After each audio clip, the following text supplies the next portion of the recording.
Assalamualaikum, apa khabar semua? Terima kasih kerana sudi singgah ke channel saya. Saya harap anda semua sentiasa berada dalam keadaan sihat dan berbahagia selalu, insya-Allah. Dalam video kali ini macam biasalah ada dua segmen. Segmen singgah seram dan juga segmen pelik dan aneh. Dalam segmen singgah seram kali ini, saya nak bercerita pengalaman yang dilalui oleh Kak Maimun, seorang janda. Apabila dia bertemu dengan seorang duda, cuba berkenalan dengan seorang duda. Dalam segmen pelik dan aneh pula, saya nak ceritakan tentang sebuah gunung. Gunung hitam yang terletak di Queensland, Australia. Tanpa membuang masa, jom kita teruskan dengan kisah yang pertama.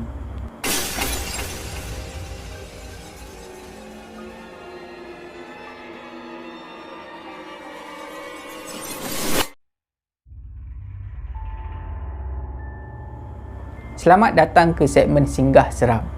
Untuk kisah kali ini, saya akan gunakan nama samaran Kak Maimun untuk memudahkan cerita. Kak Maimun adalah seorang janda. Dah 5 tahun. Kak Maimun bergelar sebagai seorang janda. Suami Kak Maimun meninggal dunia akibat serangan jantung. Selepas suami Kak Maimun meninggal dunia, Kak Maimun tak pernah terfikir, tak pernah terlintas di fikiran Kak Maimun untuk mencari pengganti. Kak Maimun dah malas sebenarnya nak berkenalan dengan mana-mana lelaki. Kak Maimun nak tumpukan semua masa dia, semua tenaga dia untuk membesarkan anak-anak. Kak Maimun ada 4 orang anak. Satu lagi faktor yang membuatkan Kak Maimun ni malas nak cari jodoh adalah faktor usia. Pada masa tu, usia Kak Maimun dah mencecah 50 tahun. Tapi keluarga Kak Maimun lain pula ceritanya. Keluarga Kak Maimun ni memang tak pernah berhenti berusaha untuk mencarikan suami baru untuk Kak Maimun. Sebab dia orang semua rasa kesian bila tengok keadaan Kak Maimun ni berusaha seorang diri membesarkan anak-anak. Selepas dah banyak kali didesak oleh ahli keluarga dia, Kak Maimun akhirnya bersetujulah untuk bertemu dengan seorang lelaki. Seorang lelaki yang bergelar duda. Sebenarnya Kak Maimun memang berat hati nak pergi bertemu dengan lelaki ni. Dan lagi satu sebenarnya, anak-anak Kak Maimun pun tak berapa bersetuju juga Kak Maimun ni pergi bertemu dengan lelaki ni. Terutama sekali anak sulung Kak Maimun. Tapi nak buat macam mana kan? Ahli keluarga Kak Maimun memang dah beria-ria sangat. Bersungguh-sungguh sangat. Kononnya nak membantu Kak Maimun ni mencari bakal suami. Lagipun Kak Maimun fikir, tak apalah dia pergi bertemu dengan lelaki ni pun bukannya bermakna dia nak kahwin dengan lelaki ni. Dia cuma bertemu dengan lelaki ni sebagai syarat je lah. Ambil syarat je untuk legakan hati ahli keluarga dia. Dipendekkan cerita, Kak Maimun pun keluarlah bertemu dengan lelaki ni, duda ni. Kak Maimun bawa semua 4 orang anak dia bertemu dengan lelaki ni. Duda yang bertemu dengan Kak Maimun ni adalah seorang lelaki yang dah berusia. Usia dia dalam lingkungan 60 lebih pada masa tu. Pada pertemuan pertama ni, Kak Maimun dah dapat kesan suatu benda yang tak elok pada lelaki ni. Kak Maimun dah rasa tak sedap hati pada masa tu. Antara perkara yang membuatkan Kak Maimun rasa tak sedap hati adalah pandangan mata lelaki ni. Pandangan mata dia terlalu tajam sampai Kak Maimun rasa takut nak pandang muka dia. Samalah dengan anak-anak Kak Maimun. Anak-anak Kak Maimun pun cakap dia orang takut tengok muka lelaki ni. Dan lagi satu, lelaki ni dia pakai tongkat. Dia berjalan pakai tongkat. Dia duduk pun dia pegang tongkat dia tu. Tapi yang peliknya, bila bercakap dengan lelaki ni, sekejap-sekejap dia akan tunduk. Tunduk, dia akan kucuk pangkal tongkat dia tu. Lepas tu dia akan bisik. Bisik sesuatu dekat pangkal tongkat dia tu. Memang pelik kan? Kita dengar macam ni pun kita rasa pelik. Memang ada something wrong dengan lelaki ni. Dan lagi satu, Kak Maimun cakap, lelaki ni usia dia sekitar 60-an. Tapi kalau kita tengok betul-betul, dia tak nampak macam orang umur 60-an. Dia nampak jauh lebih tua daripada tu. Pada pertemuan kali pertama tu, lelaki ni nampak macam terlalu memaksa.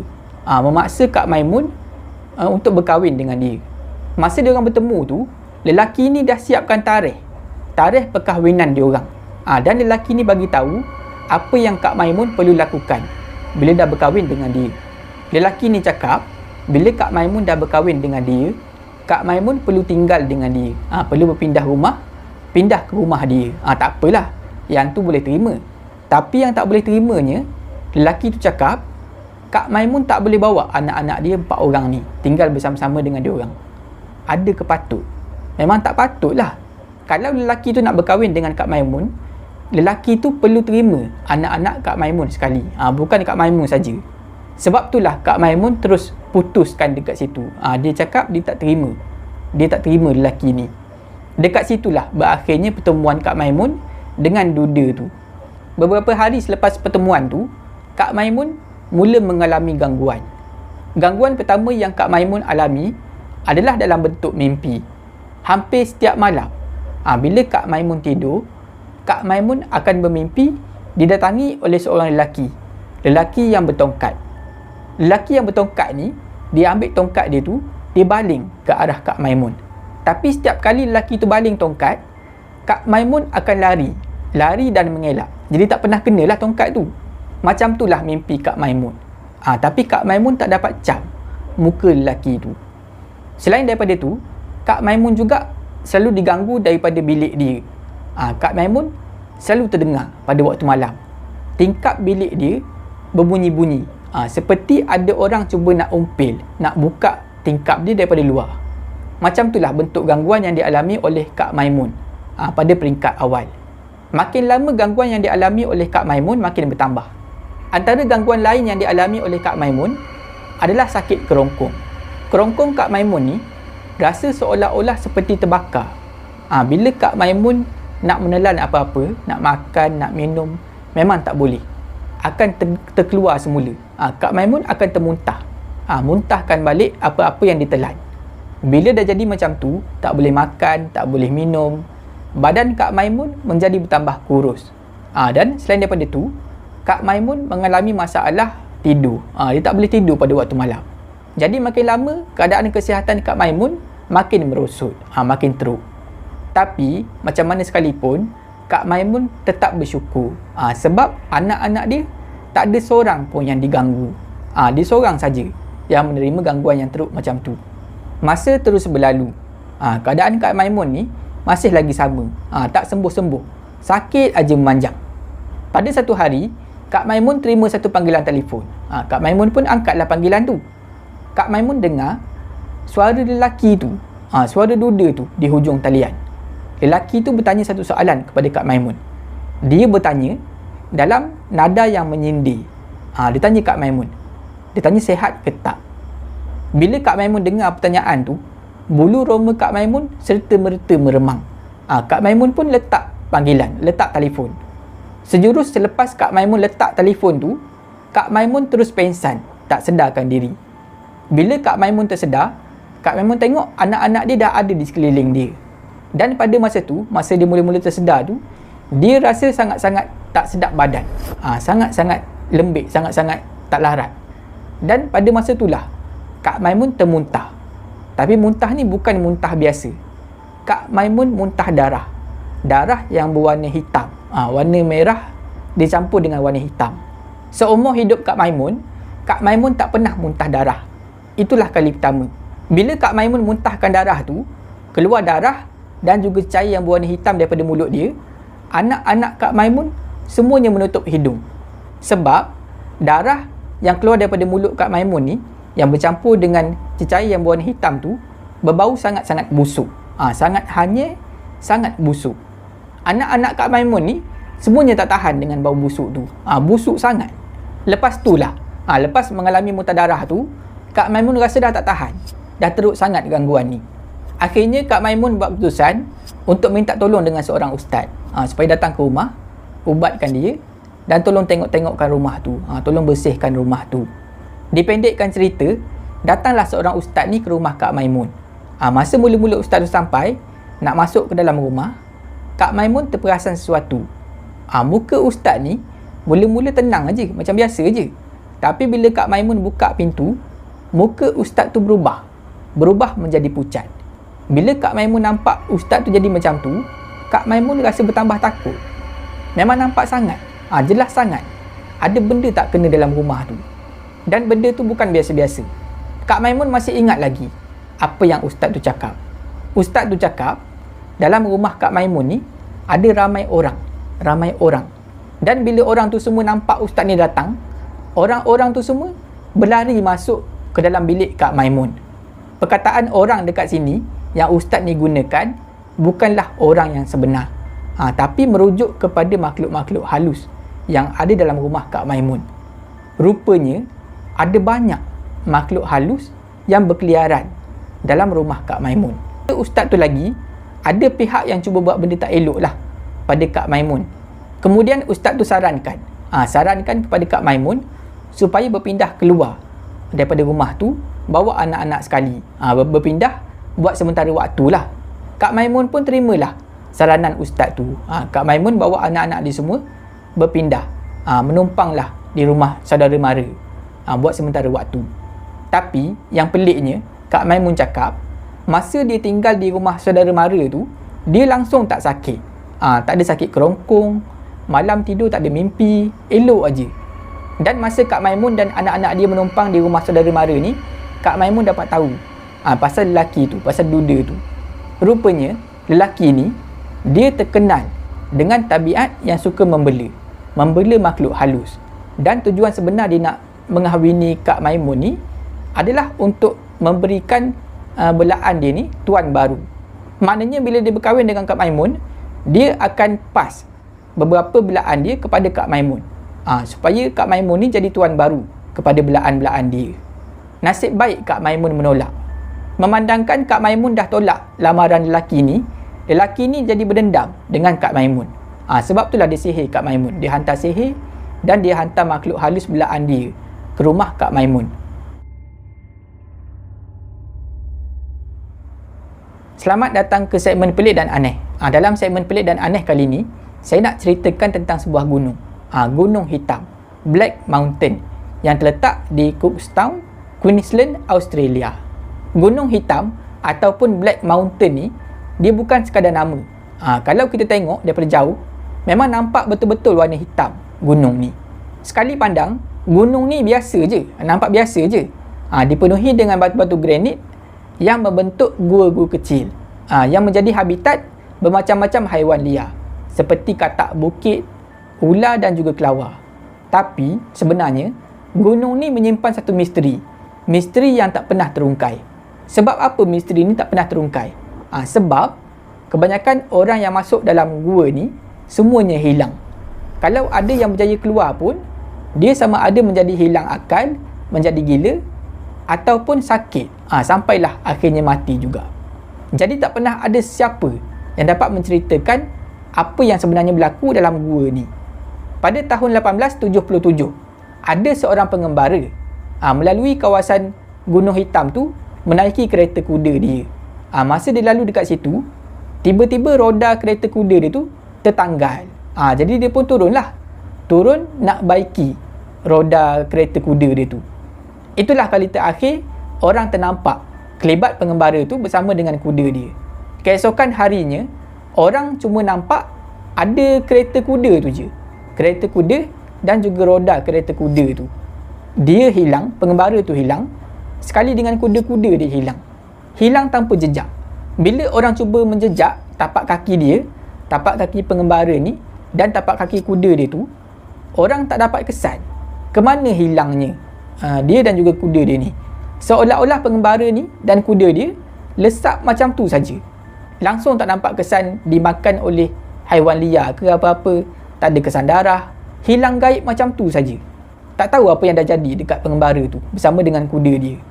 Pada tahun 1890, 13 tahun selepas kes kehilangan pengembara bersama-sama dengan kuda dia tu, berlaku lagi satu kes kehilangan. Ada seorang anggota polis ni, nama dia Sarjan Isaac. Sarjan Isaac ni, pada hari kejadian tu, dia sedang mengejar seorang penjenayah. Dia kejar sampailah ke kawasan Gunung Hitam tu. Sarjan Isaac, dia nampak penjenayah tu masuk ke salah satu gua yang kecil di Gua Hitam tu. Jadi Sarjan Isaac ni, dia follow lah, dia ikut penjenayah tu masuk ke dalam gua. Itulah kali terakhir orang ternampak kelibat penjenayah tu dan juga Sarjan Isaac. Lepas tu diorang berdua ni hilang tanpa jejak. Selepas kehilangan Sarjan Isaac ni, adalah seorang bekas anggota komando diupah untuk pergi cari Sarjan Isaac. Tapi malangnya, bekas anggota komando yang pergi cari Sarjan Isaac ni turut sama hilang. Dia pun hilang juga. Semenjak kes kehilangan bekas anggota komando ni lah yang membuatkan orang ramai berasa gerun nak menghampiri kawasan Black Mountain ni, kawasan Gunung Hitam ni. Diorang mula percaya ada satu benda yang misteri berlaku di Black Mountain ni. Orang ramai, terutamanya penduduk tempatan, mula menghindari kawasan tu, menjauhkan diri daripada kawasan tu. Kalau boleh elak, memang elak daripada melalui kawasan Gunung Hitam ni.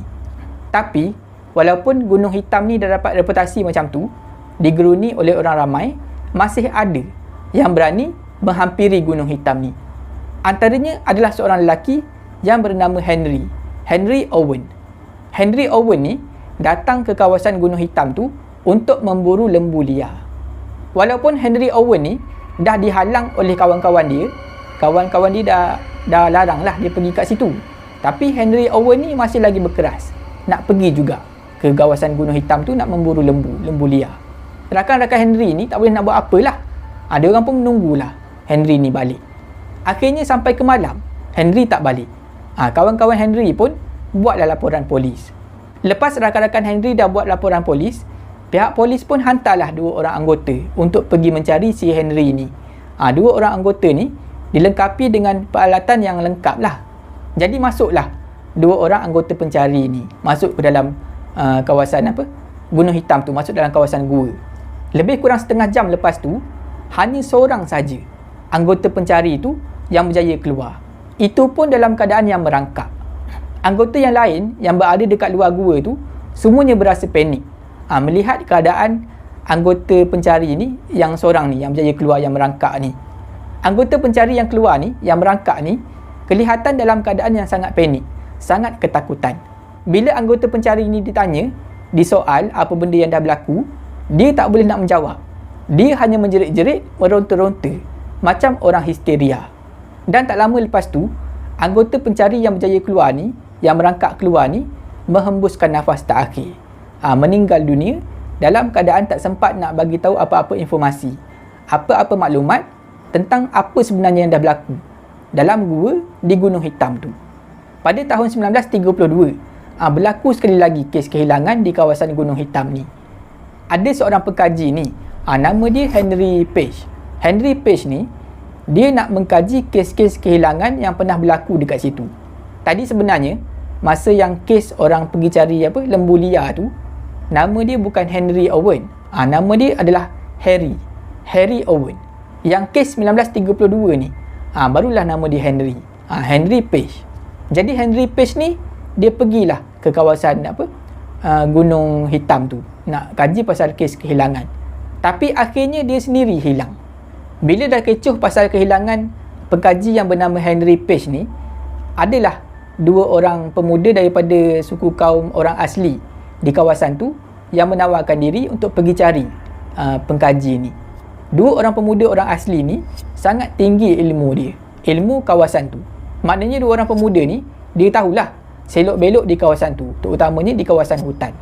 Tapi malangnya, kedua-dua orang pemuda orang asli ni, bila dah masuk dalam kawasan gua Gunung Hitam ni, kedua-duanya hilang, tak keluar-keluar. Sedangkan kedua-dua orang pemuda orang asli ni tinggi ilmu dia, tapi tetap hilang di dalam gua Gunung Hitam ni. Bila orang ramai dah tahu pasal kehilangan 2 orang pemuda orang asli ni, menjadi kecoh lah kawasan tu. Pihak polis Cooktown pun mula bertindak. Diorang buat operasi besar-besaran di kawasan tu. Ada beratus anggota dikerahkan untuk operasi mencari di kawasan Gunung Hitam. Dilengkapi dengan alat-alat yang canggih lah yang ada pada masa tu. Ada live kamera dan diorang gunakan juga helikopter pada masa tu. Tapi malangnya, ratusan anggota yang mencari tu semuanya hilang. 100 lebih anggota pencari yang hilang di kawasan Gunung Hitam tu. Bayangkanlah, apa benda sebenarnya yang ada dekat kawasan Gunung Hitam tu. Sampai 100 lebih orang hilang. Diorang langsung tak jumpa apa-apa clue. Tak jumpa mayat, tak jumpa tulang, tak jumpa pakaian, tak jumpa kesan darah. Tak ada apa-apa. Semuanya hilang macam tu saja. Masa tu, bermacam-macam teori yang orang ramai buat. Ada yang kata gua dekat Gunung Hitam ni sebenarnya ada satu lubang, lubang yang besar. Dan katanya orang ramai yang hilang ni sebenarnya dah termasuk dalam lubang yang besar tu. Sebab itulah langsung tak ada tanda-tanda, tak ada apa-apa clue yang tinggal daripada orang-orang yang hilang ni. Tak ada jumpa pakaian, tak ada jumpa mayat, tak ada jumpa tulang. Sebab diorang dah jatuh dalam lubang tu. Tak lama selepas kes kejadian kehilangan ratusan orang tu, adalah seorang pemuda orang asli ni yang volunteer menawarkan diri untuk pergi menyiasat apa sebenarnya yang dah berlaku dalam gua di Gunung Hitam tu. Pemuda orang asli yang menawarkan diri ni, ilmu hutan dia, ilmu pengetahuan tentang kawasan tu lebih tinggi berbanding dengan dua orang pemuda orang asli yang hilang sebelum ni. Maknanya pemuda orang asli yang tawarkan diri kali ni lebih berpengalaman lah. Jadi pihak polis dan pihak penyelamat semua ni bekerjasama lah dengan pemuda orang asli ni, pergi ke kawasan gua tu, gua di Gunung Hitam tu, buatlah apa yang patut. Diorang bekalkan pemuda orang asli ni dengan sepucuk pistol dan satu lampu suluh. Kemudian diorang ikatkan pinggang pemuda orang asli ni dengan satu tali. Kemudiannya anggota polis dan anggota penyelamat ni peganglah tali tu. Puluhan orang memegang tali tu. Masa tu memang semua orang berharap pada pemuda orang asli ni supaya selamat keluar dan boleh ceritakan, boleh bagi sedikit info, sedikit maklumat apa sebenarnya yang dah berlaku dalam gua hitam tu, gua di Gunung Hitam tu. Jadi pemuda orang asli ni masuklah ke dalam gua tu. Sejam lepas tu pemuda orang asli ni ditarik keluar. Bila pemuda orang asli ni dah keluar daripada gua tu, orang ramai menjadi pelik. Sebab tubuh badan dia langsung tak cedera, tak ada luka, tak ada apa-apa. Tapi bila orang tanya dia soalan, dia seolah-olah bingung, seolah-olah tak faham apa-apa, macam orang hilang ingatan. Jadi bila orang nampak keadaan dia jadi macam tu, dia pun dihantar ke hospital. Lama jugalah pemuda orang asli ni dirawat di hospital tu, lebih kurang seminggu. Seminggu lepas tu barulah pemuda orang asli ni boleh buka mulut, boleh bercakap. Daripada situlah dia mula bercerita pengalaman dia selama sejam berada dalam gua di Gunung Hitam tu. Pemuda orang asli ni cakap dalam gua tu sangat-sangat gelap. Lampu suluh yang dibawa tu langsung tak membantu. Boleh nampak sikit-sikit aja. Dia cuma boleh nampak permukaan batu saja dalam gua tu. Pemuda orang asli tu sambung cerita dia. Dia kata dia berjalan masuk, makin lama makin dalam. Makin dalam dia masuk, makin tak selesa, makin panas dan dia rasa bertambah gemetar. Tiba-tiba sampai dekat satu tempat ni, dia terasa sebelah pipi dia ditampak oleh sesuatu. Ditampar dengan sangat kuat. Pada mulanya pemuda orang asli ni fikir tamparan tu adalah sayap seekor kelawar yang sangat besar. Kelawar tu nak terbang, lepas tu terkena pipi dia. Itulah yang dia fikir.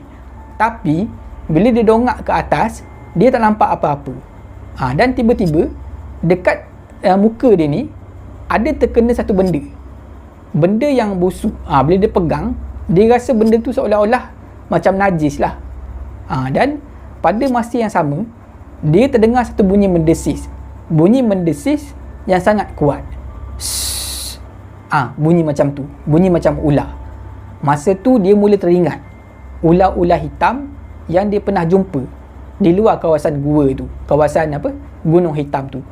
Masa tu dia mula ketakutan, dia mula rasa ketakutan yang teramat sangat.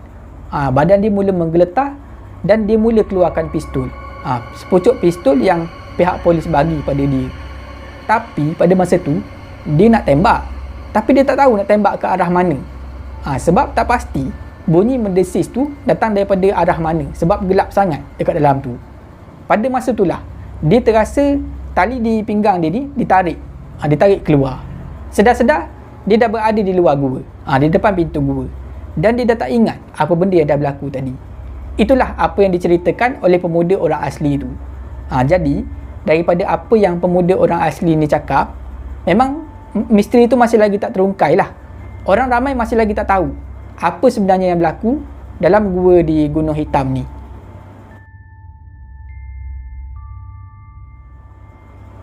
Setakat itu saja video saya pada kali ini. Saya harap anda semua terhibur.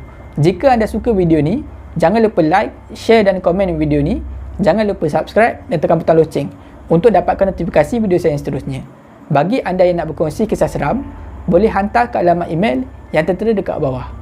Janganlah takut kepada makhluk, tetapi takutlah kepada pencipta segala makhluk. Semoga kita bertemu lagi di video saya yang seterusnya. InsyaAllah. Assalamualaikum.